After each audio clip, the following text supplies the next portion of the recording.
နိုင်ငံဘန်ကောက်မှာမြန်မာကျပ်3,800ဝန်းကျင်ထိုင်းဘတ်6သိန်းဝန်းကျင်ဒေါင်းပေးမှ30%ပေးသွင်းရုံနဲ့စဝယ်လို့ရမယ်မြန်မာအဝယ်များတဲ့ဂျိုပိုင်ကွန်ဒိုအသစ်ဆက်ဆက်ဒီကွန်ဒိုကန်40ကွန်ဒိုဒီကွန်ဒိုကန်40ကွန်ဒိုအားဆိုရင်ထိုင်းနိုင်ငံရဲ့ထိပ်တန်း Top 3 Developer ဆန်စီရီကနေပြီးတော့တည်ဆောက်နေဆဲဖြစ်တဲ့ယခုနှစ်2025အကုန်မှာပြီးစီးတော့မဲ့ project တစ်ခုဖြစ်က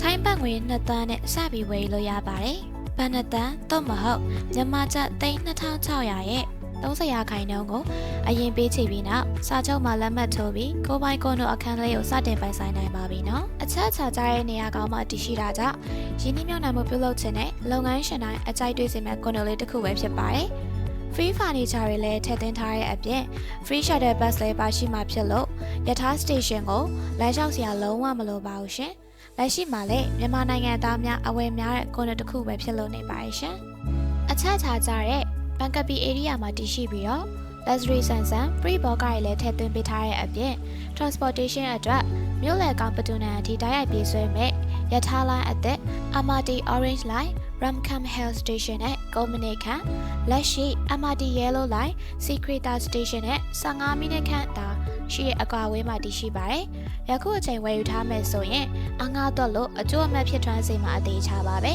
။ Alibaba promotion တွေချပေးထားတော့ကျိုးပိုင်းစနစ်နဲ့အရေးကြဝယ်ယူထားဖို့အသင့်တော်ဆုံးပဲနော်။ Unit type တွေကတော့ Studio Room, One Bedroom,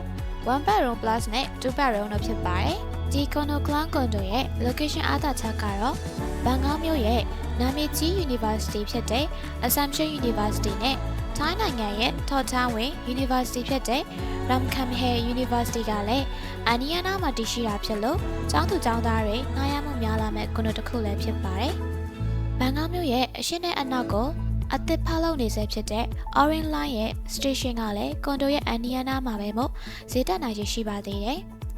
ဘန်ကောက်မြို့လယ်ကပတူနန်အထိဓာတ်ရိုက်ပြေးဆွဲမဲ့လိမ္မော်ရောင်ရထားလိုင်းနဲ့မီတာ650တာအကွာအဝေးမှာရှိပါတယ်။စကွန်ဘက်ဖက်ကိုဓာတ်ရိုက်စီးသွားလို့ရမယ်အဝါရောင်နဲ့လိမ္မော်ရောင်ရထားလိုင်းဖြစ်ပြီးဟိုအမတ်အနီးကနေလေလေးစိတ်အထိရထားပြစီးသွားလို့ရပါတယ်။ရထားနဲ့ကားဖြစ်မသွားပဲလေးစိတ်နဲ့လည်းနီးလို့မြို့လယ်ကောင်ထိလှည့်စီးသွားလို့လည်းရပါတယ်။ Pre-sale ဖြစ်တာမို့ပေးမအနေနဲ့လည်း booking fee ဘတ်3သိန်းနဲ့30%ကို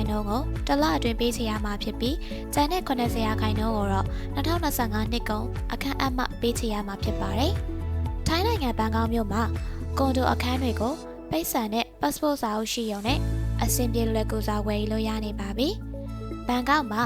MRT BTS နဲ့နှီးတဲ့ကွန်ဒိုတွေကို developer တိုင်းရိုက်ဈေးမှန်ပြီးကားလာရေးအဆင်ပြေစေမဲ့နေရာတွေမှာဝယ်ယူခြင်းနဲ့ဆိုရင် A1 Train Bangkok Condo ကိုဆက်သွယ်လို့ရပါတယ်ရှင်။